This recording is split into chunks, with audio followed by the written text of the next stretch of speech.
আটকে যায় পাকা রাস্তা তৈরির কাজ। তবে 15 বছর পর সেই জট কাটলো।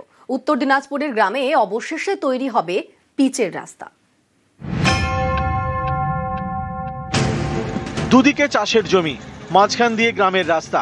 একটু বৃষ্টিতেই কাদায় কাদা, হাঁটা যায় না। দুর্ভোগ ওঠে চরমে। 15 বছর ধরে আইনি জটিলতায় আটকে ছিল এখানে পাকা রাস্তা তৈরির কাজ। এত বছর পরে সেই সমস্যা মিটেছে। উত্তর দিনাজপুরের গোয়ালপুকুরে তৈরি হবে পিচের রাস্তা। বুধবার হয় শিলান্যাস। এখানকার জনসাধারণ যতগুলো আছে সবাই খুশি। আচ্ছা, সবাই খুশি এই রাস্তাটা নিয়ে, কারণ 15-20 বছর ধরে এই সাজাটা ভুগতেছি। যাওয়া আসার কষ্ট খুব, প্রায় খুব কষ্ট হয়। আচ্ছা, অ্যাম্বুলেন্স আসতেই পারে না, তো কোনো ডেলিভারি কেসে কোনো বড় পেশেন্ট হয়ে গেলে এটা নিয়ে খুব কষ্ট। গোয়ালপুকুরে প্রায় 3 কিলোমিটার রাস্তা।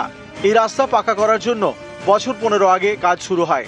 অভিযোগ, সেই সময় কয়েকজন সিপিআইএম নেতা ঠিকাদার সংস্থার থেকে তোলা চান। এই নিয়ে জল গড়ায় আদালতে। আইনি জটিলতায় রাস্তার কাজ বন্ধ হয়ে যায়। 15 বছর পরে সেই মামলার নিষ্পত্তি। গোয়ালপুকুরের গ্রাম পেতে চলেছে পিচের রাস্তা। পিচের রাস্তা তৈরির জন্য বরাদ্দ হয়েছে 33 লক্ষ টাকা। বামফ্রন্টের সভাধিপতি ছিল তখন কোনো জটিল প্রবলেম হয়েছিল, সেই জন্য এজেন্সি হাইকোর্ট করেছিল। তারপরে রাস্তা হলো না। তারপরে আমাদের মন্ত্রী সাহেব জিনিসটাকে ভেরিফাই করলো, তদন্ত করলো, আমাদের ডিএম সাহেবকে নিয়ে। তারপরে রাস্তাটা উইথড্র করাইছে এজেন্সিকে। তারপরে রাস্তা স্যাংশন হয়েছে, আবার টেন্ডার হলো।